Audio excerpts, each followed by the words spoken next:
Howdy folks, Matt here with Gulf Coast Fit in the wonderful Atitlan Underground here in Tierra Atitlan. Today I'm running through another 10-minute EMOM to show you that you can be good and productive in your training purposes if you target a specific movement pattern or specific muscle group in as little as 10 to 15 minutes. So this is a 10-minute EMOM and I'll be performing for the first 5 rounds incline dumbbell chest press. We're going to keep the rep range between 6 and 8, which is fairly low volume for a set of dumbbell chest presses, but given the fact that we're doing a set at the top of every minute, that's not much recovery time. I'm going to be executing a fairly slow tempo on most of these sets and reps. So I want to give myself enough recovery time to be able to move this weight well for the next set. And on the second 5 rounds, the rounds 6 through 10, I'm going to drop the dumbbells, still going to focus on the upper chest and upper body pressing with some decline push-ups in which I'll elevate my feet and my torso will be slightly inverted, thus still focusing on the upper chest. The reason I will be switching from incline dumbbell chest press to a decline push-up is because 10 sets, albeit fairly light given these parameters, is a lot of incline dumbbell sets with a substantial weight. This, as you know, this is an open chain exercise, a dumbbell press, very dependent on stabilizing muscles in your shoulders. And to do an exercise for 10 rounds in a row that is dependent on stabilizers that wear out sooner, more rapidly than your prime movers, things could get a little sloppy, a little more dangerous, a little less effective, and overall the quality would go down. So we'll be moving from the open chain exercise from the first 5 rounds to the closed chain exercise, which are the decline push-ups, because the floor is solid and I'm going from stabilizing the dumbbells and then giving myself the advantage of pressing against the floor, which does not require as much stability, similar to a barbell. That's more of a closed chain exercise. And this allows me to keep my mind-muscle connection optimal so that I can focus on squeezing out reps, really putting my intention in my upper chest.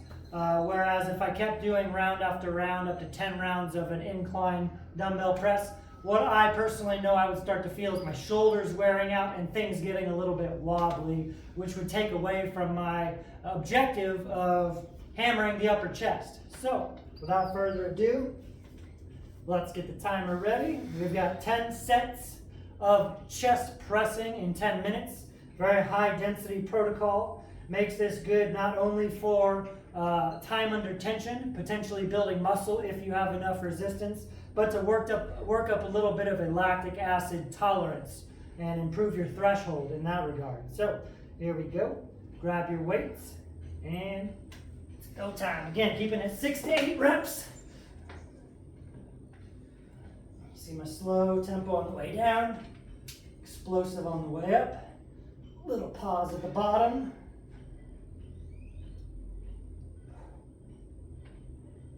Make sure you touch those dumbbells together at the top.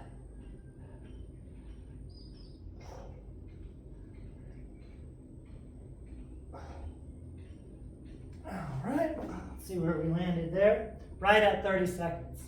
So I'll aim to keep that tempo. That was 7 or 8 reps, depending on if you count the first press up. I like to start my count from the top. So we'll double check if that was 7 or 8 reps on this next round. 30 on, 30 off, that's pretty ideal for something like this. You do need your shoulders to recover a bit. 3, 2, 1, and let's get it.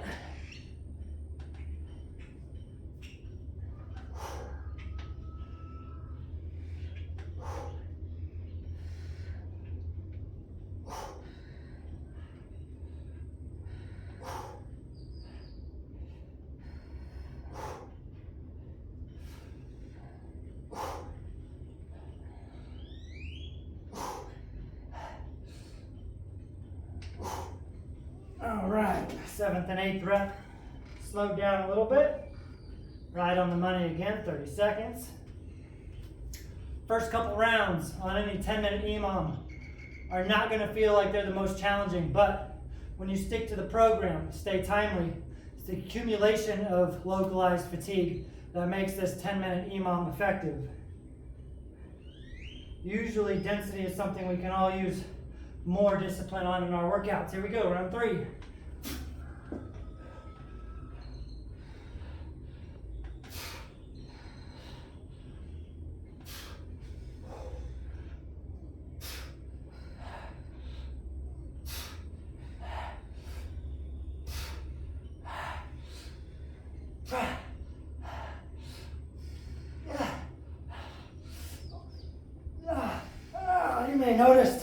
You may have noticed that I sped the tempo up there. That took me to about 25 seconds. I did that intentionally, knowing that to hit my 8 reps, I needed to speed things up a little bit, slightly less time under tension during the set, and 5-second swing. As far as 5 seconds more rest, 5 seconds less work. It's a 10-second swing. Makes a big difference on an EMOM. I am feeling my shoulders take over a little bit, so I'm going to tap into my chest and really focus on the muscle contraction. Here we go, round 4.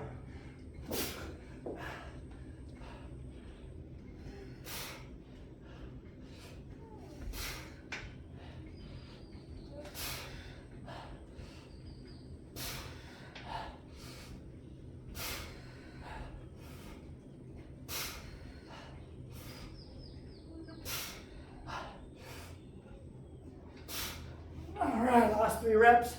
We're definitely a struggle there.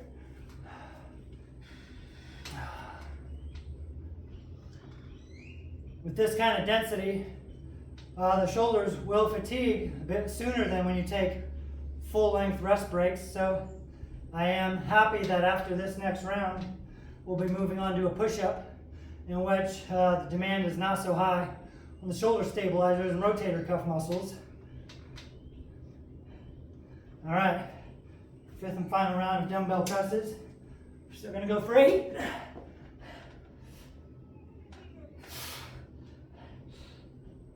gonna speed it up even more.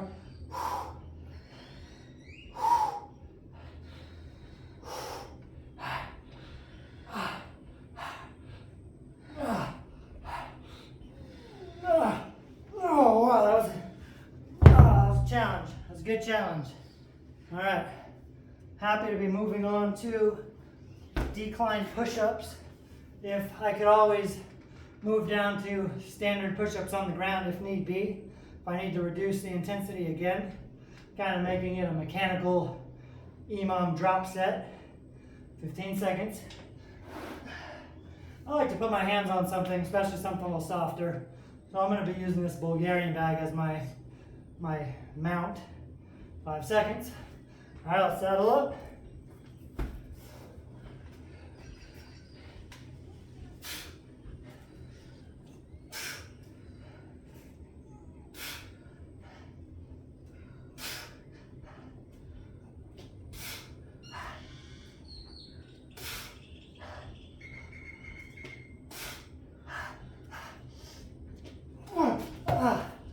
Okay, now, doesn't mean it's easy because I moved on to the closed chain exercise.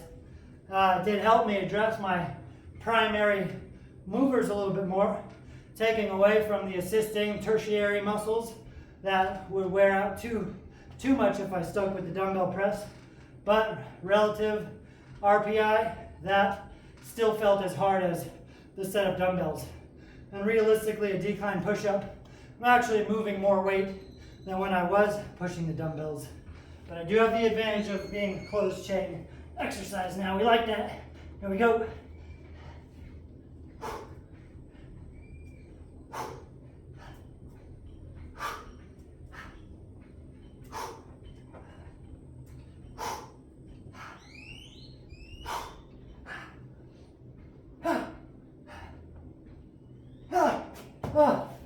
Hopefully my hips aren't sagging too much. Trying to keep that plank nice and linear. Still trying to maintain a bit of a controlled, slower, negative, eccentric. Not much of a pause at the bottom, but it is important to not pause at the top when you're at your lockout position, when your muscles are most disengaged. We want to keep the tension, so don't spend any time at the top of your push-up. All right, round 8, 5 seconds. You may have noticed that I'm using a reverse grip, just because it feels good today.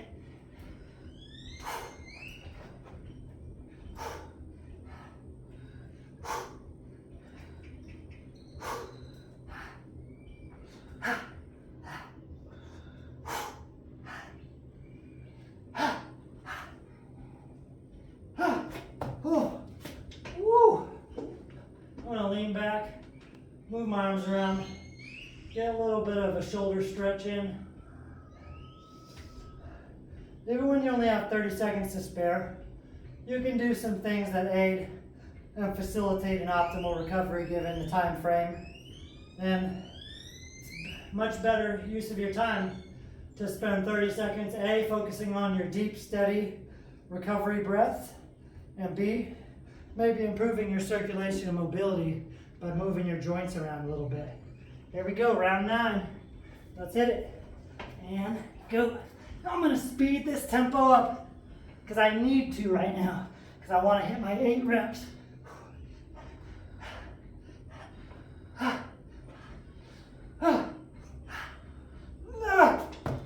Oh, 8 reps. Last few rounds should feel very challenging to hit your target rep range. I know I said 6 to 8, barely got 8 there. Might have been able to eke out 9. So that's close enough. Now what I don't want is to finish this 10th round feeling like I had more in the tank. So we know we don't need to bounce back for an 11th round. So let's red line it a little more. Let's take this last set to failure. 10 seconds. I'm going to speed up the tempo for the sake of volume so I can see where I get.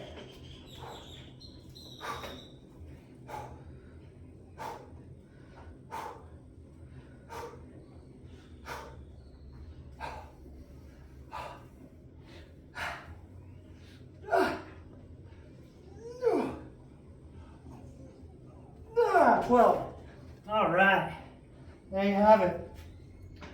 10-minute pec blast, upper body pressing, emphasizing on the upper chest. Of course, you're still hammering the anterior delts and the triceps and secondary movers, but in 10 minutes, you can definitely spend your time wisely doing something that helps promote your overall muscle building goals. 10 minutes is better than no minutes. I would argue that those 10 minutes is better than most people's 60 minutes, to get egotistical about it.